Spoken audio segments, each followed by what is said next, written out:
Los objetos se mueven con velocidad constante en línea recta cuando no actúa sobre ellos un agente exterior. Este principio fundamental se llama la ley de inercia. Hoy vamos a hablar un poco de Galileo. ¿Por qué llamaremos a los italianos de una determinada época por su nombre de pila como si fueran muy amigos nuestros? Y no solo a Galileo, también a Dante, Leonardo, Rafael. Es curioso. Les decía que hoy vamos a hablar un poco de nuestro buen amigo Galileo Galilei. Aquí vemos un retrato suyo sacado de uno de su época a partir de un relieve de madera.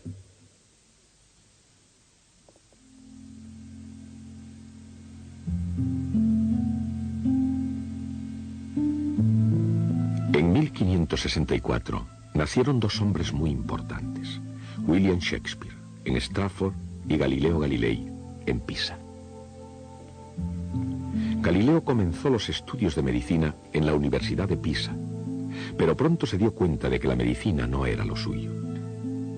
Cuando supo que en esa universidad no había ningún profesor de matemáticas, se retiró de la medicina y comenzó a estudiar matemáticas por su cuenta. Escribió unos cuantos artículos y enseguida alcanzó fama de erudito. Y en 1589, con la ayuda de un amigo muy bien relacionado, fue nombrado profesor de matemáticas. En aquella época, la universidad estaba dominada por seguidores de Aristóteles, que daban poco valor a las matemáticas. Galileo pensaba que sus aristotélicos colegas eran unos necios y enseguida tuvo problemas con ellos al hostigarlos y ridiculizarlos. Era obvio que al finalizar su contrato de 3 años en 1592 no se renovaría su nombramiento y por tanto, al recibir una oferta de la Universidad de Padua, no dudó en aceptarla.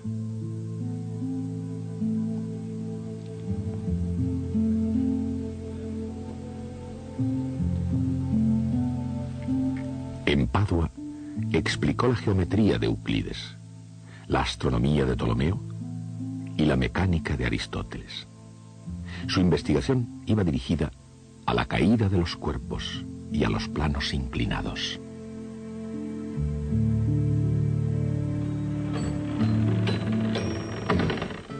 En 1610, Galileo llevó a cabo, posiblemente, el mayor juego de manos académico de todos los tiempos.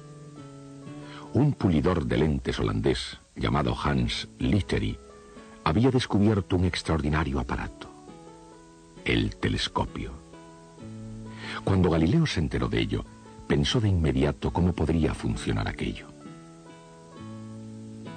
Hizo sus propios planos y construyó un anteojo que aumentaba la imagen aproximadamente 9 veces.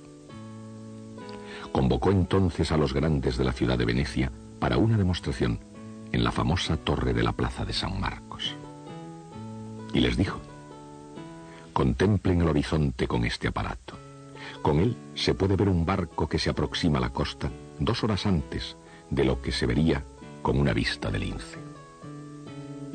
Para una potencia marítima como Venecia, aquel aparato era absolutamente esencial. Galileo nunca pretendió haber inventado el telescopio, pero tampoco se tomó la molestia de desmentirlo. Los grandes de la ciudad, muy impresionados, aseguraron a Galileo mediante un buen salario una vida acomodada. Y 2 meses después, modelos del telescopio de Galileo se vendían por las calles de Venecia como un juguete para los niños. Galileo aseguró financieramente su porvenir vendiendo a los grandes de la ciudad un juguete para niños.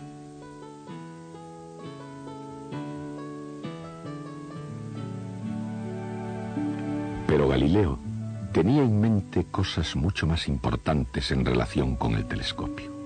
Construyó telescopios más grandes y más potentes, incluyendo uno que aumentaba la imagen hasta 30 veces. 2 de ellos están actualmente expuestos en el Museo de Historia de la Ciencia de Florencia. Galileo miró al firmamento con aquellos telescopios e hizo algunos descubrimientos notables. Las lunas de Júpiter, conocidas aún hoy como satélites de Galileo, las montañas de la Luna, las distintas fases de Venus y las manchas sobre la superficie del Sol. Aun ahora que hemos podido pasear por la Luna, los apuntes de Galileo revelan que sus opiniones fueron asombrosamente certeras. En aquel tiempo, los descubrimientos astronómicos de Galileo, junto con las ideas de Copérnico, intelectualmente destrozaban la tranquilidad de los cielos.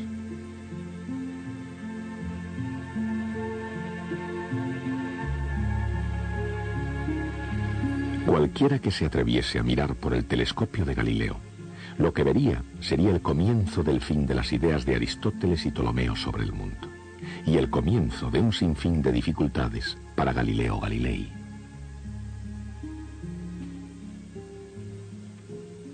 A comienzos del siglo XVII, Europa ya había visto el Renacimiento, la Reforma Protestante y la Contrarreforma Católica. Grandes cambios estaban sacudiendo parte del sistema medieval: religión, arte, literatura, música, matemáticas y otras ciencias, pero sobre todo la astronomía.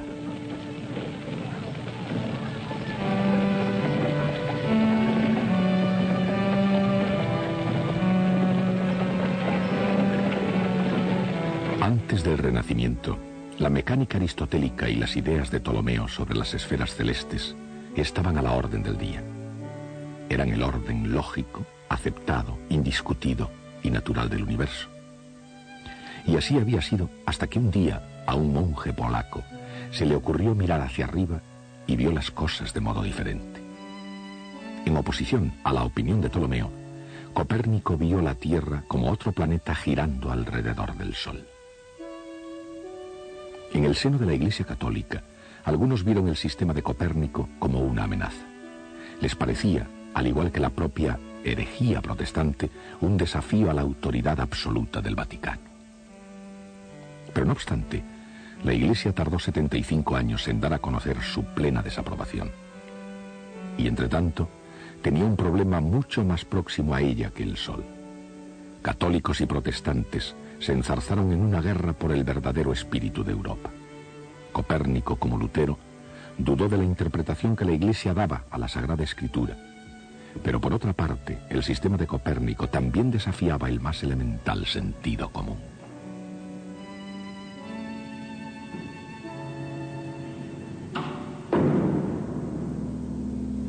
Los objetos pesados caen naturalmente hacia el centro de la Tierra, porque ese era el centro del mismo universo. Si la Tierra está girando y marchando violentamente por el espacio, ¿por qué no salen volando las cosas? Y si realmente la Tierra gira, ¿por qué un cuerpo al caer de una torre cae directamente abajo? Como no cae en la ciudad más próxima, o al menos a alguna distancia. Hace 300 años esas preguntas tenían mucha lógica, eran preguntas inteligentes. Y Galileo Galilei se dedicó a encontrarles respuesta. A pesar de su naturaleza independiente, Galileo era un hombre popular, respetado y admirado por todos en general. Y su inteligencia dada por Dios hizo que la Iglesia le considerara como a uno de sus hijos favoritos. Seguramente Galileo gozaba con aquellas atenciones, pero si grande era su hambre de fama, mayor aún era su sed de conocimiento y de verdad. Al comenzar su carrera siendo profesor en Padua, Galileo supo ya desenvolverse muy bien en sus empresas académicas. Entre otras cosas, fue tutor de príncipes en materias tales como magnetismo y matemáticas. Pero, a la larga, el telescopio era siempre lo que más le interesaba. Con la publicación de su primer libro, El mensajero celeste, se revelaron sus notables observaciones y la fama de Galileo creció por toda Europa. Pero aún así, en algunos círculos no fueron muy bien acogidos sus descubrimientos. Con el telescopio, Galileo había visto algo no imaginado, o al menos algo que los seguidores de Ptolomeo no habían dicho nunca.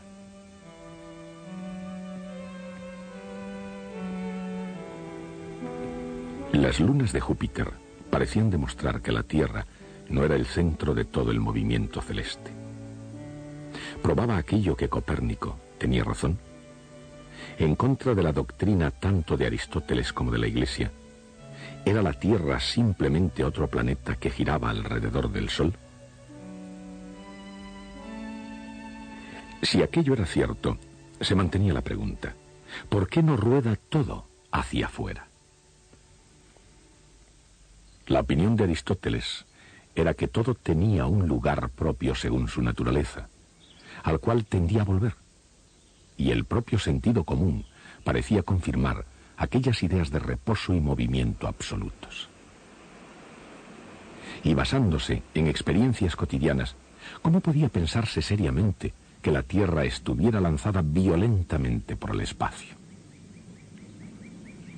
Para Galileo, una cosa fue criticar el punto de vista de Aristóteles, que aún prevalecía, y otra muy distinta demostrar cómo y por qué funcionaban las cosas en el sistema de movimiento planetario de Copérnico. Aún antes de la invención del telescopio, Galileo ya se había preparado para hacer eso exactamente.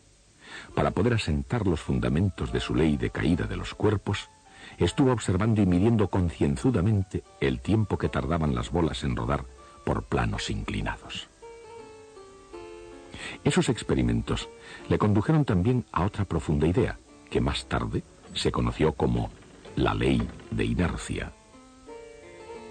Galileo se dio cuenta de que cuando una bola rodaba hacia abajo por un plano inclinado, después subía por otro plano con cualquier grado de inclinación hasta recuperar su primera altura. Si el segundo plano tenía menos inclinación que el primero, la bola seguía rodando hasta alcanzar la misma altura, a partir de la horizontal, que tenía al empezar a rodar.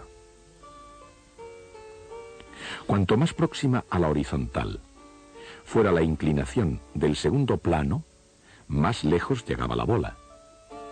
O sea, que si el plano era perfectamente horizontal y de superficie lisa, la bola no se pararía nunca y continuaría rodando para siempre.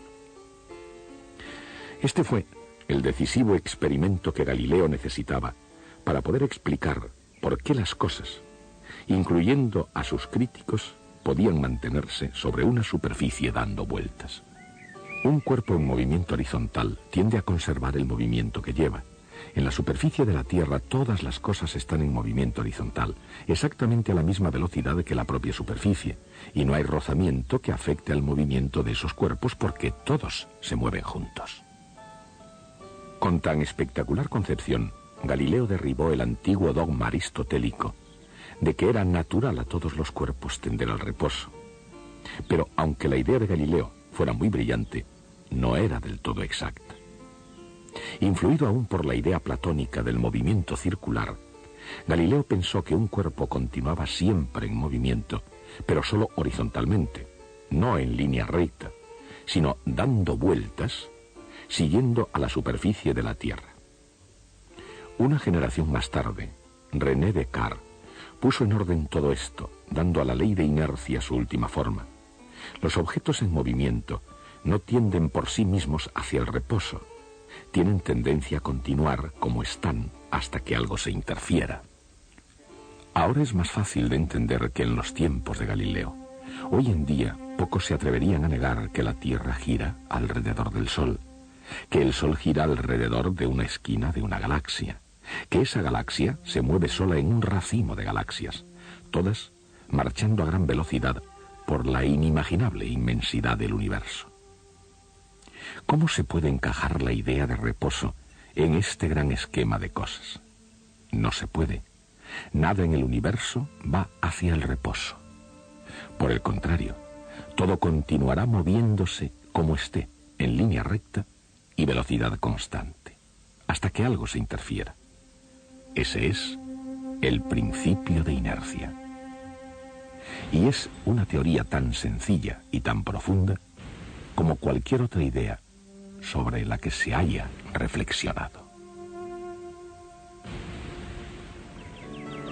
Como es lógico, a veces parece que los objetos están en reposo, pero eso es solo porque tienen el mismo estado de movimiento que el propio espectador. Si un objeto está en reposo o en movimiento, depende completamente del punto de observación, de si el observador se está moviendo a la misma velocidad. No existe el reposo absoluto, no existe el movimiento absoluto. Incluso marchando por el espacio a increíble velocidad en relación con la Luna, con el Sol o con el centro de la galaxia, la tendencia natural de cualquier objeto es la de conservar el movimiento que tiene. En tiempos de Galileo, esta concepción era muy difícil de aceptar. Para un aristotélico, el movimiento de una carreta requiere y tiene una explicación lógica. Si no hubiese algo que tirase o empujase, no se movería. Por lo tanto, su estado natural era de reposo. Pero en cambio, para un observador moderno, un vehículo moviéndose no necesita explicación. Este objeto en movimiento conservará su movimiento hasta que los frenos o alguna otra cosa le lleve a estado de reposo. ¿Y qué pasa con un cuerpo que no se mueve paralelamente a la superficie de la Tierra? ¿Qué pasa con un proyectil que se dispara al aire o una pelota que se deja caer desde una torre? ¿No haría el giro de la Tierra que la pelota cayera detrás?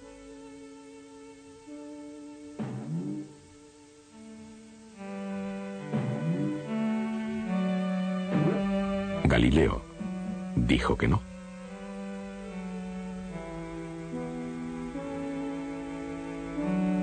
Dijo que la pelota continuaría moviéndose horizontalmente con la Tierra, incluso cuando cae verticalmente hacia su superficie. Esta concepción era muy difícil de entender en tiempos del Renacimiento, así que Galileo ofreció a sus contemporáneos una comparación. Pidió a la gente que pintase una pelota cayendo desde el mástil de un barco en movimiento. Para un marinero en cubierta, el mástil está quieto y él no estaría sorprendido de ver a la pelota caer recta hacia abajo sobre la cubierta al pie del mástil. Pero alguien en la orilla vería al barco y el mástil en movimiento. Un observador aristotélico no tendría ninguna duda de lo que iba a ocurrir. La pelota caería hacia el centro de la Tierra, mientras el barco seguiría navegando por debajo de ella. Ese marinero vería caer lanzada la pelota hacia la popa del barco en vez de ir al pie del mástil. Probablemente este experimento no se llevó a cabo nunca en vida de Galileo, pero sus resultados son precisamente lo que él había predicho. La pelota cae recta a lo largo del mástil. La pelota cae a lo largo del mástil porque ambos objetos, pelota y barco, comparten el mismo movimiento inicial. Si no compartieran el mismo movimiento inicial, entonces el resultado sería el que habrían esperado los aristotélicos. Al caer de un mástil en movimiento, la pelota cae en vertical mientras se mueve horizontalmente con el barco. Estos movimientos juntos siguen una trayectoria curva, una parábola. Galileo se dio cuenta de que esos principios originarían el movimiento de cualquier proyectil. Seguirían una curva parabólica en la Tierra o en el mar. Una pelota dejada caer en cualquier parte de la Tierra se comporta lo mismo. Aquí, compartiendo el movimiento horizontal del planeta, cae recta hacia abajo, llegando al suelo, al pie de la torre. En esos términos, Galileo vio y demostró algo nuevo bajo el sol. En 1616, Galileo fue citado a Roma, donde le advirtieron que no debía afirmar ni defender la idea de que la Tierra se movía alrededor de un sol estacionario. Al saber que la Iglesia se oponía oficialmente al sistema de Copérnico, Galileo esperó a que llegara un momento más oportuno para convencerles del error de sus métodos aristotélicos. En 1623 Galileo pensó que había llegado el momento. Su amigo y protector, el cardenal Maffeo Barberini, fue elegido papa con el nombre de Urbano VIII. Para reforzar su caso, Galileo escribió un libro. Se trataba de un diálogo entre dos personajes que debatían los sistemas de Aristóteles y Copérnico. Como autor, Galileo era un político inteligente. El personaje aristotélico argumentaba con gran maestría y fue declarado vencedor. Era un truco que tenía que ser la defensa de Galileo contra la enseñanza de las ideas de Copérnico. No obstante, muchos de sus lectores vieron que los argumentos de Copérnico eran mucho más sólidos. Y lo peor de todo quizá fuera que esas argumentaciones estaban escritas en italiano en vez de latín, de modo que los italianos corrientes podían comprenderlas fácilmente. Y en opinión de la Iglesia, Galileo cometió otros errores más en sus juicios. Por la boca del personaje que defendía a Aristóteles en su ficción, utilizó los mismos argumentos que había utilizado el Papa y llamó al personaje casualmente Semplicione, el simple. Y quizás lo peor de todo, el nuevo libro de Galileo retaba a la Iglesia en el preciso momento en que ésta era desafiada por todas partes. En 1634, Galileo fue procesado.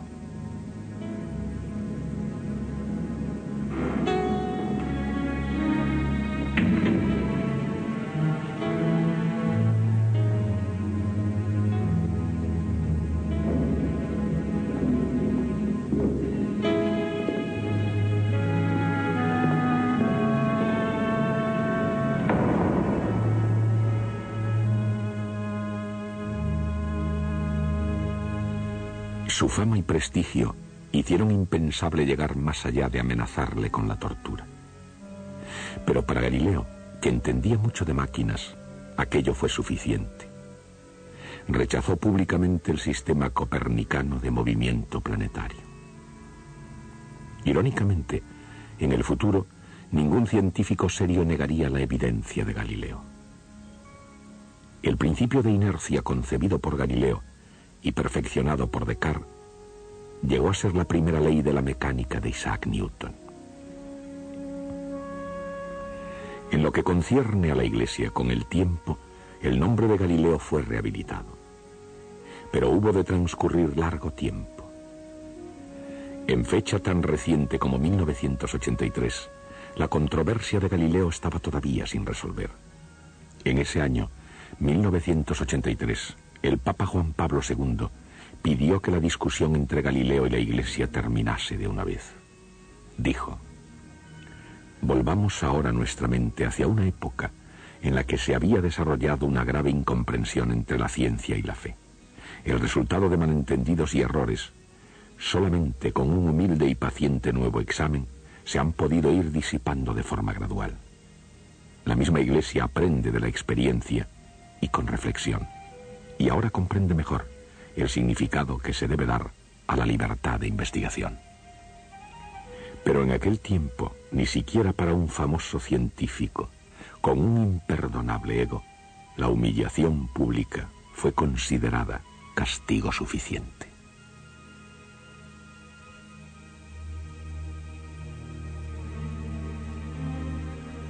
Encontrado culpable, a pesar de su famosa retractación, Galileo pasó los 8 años restantes de su vida, bajo arresto domiciliario, en una finca cerca de Florencia. Y como cuenta la leyenda, cuando Galileo entraba en su casa arrestado, aún dijo: Eppure si muove, y sin embargo se mueve.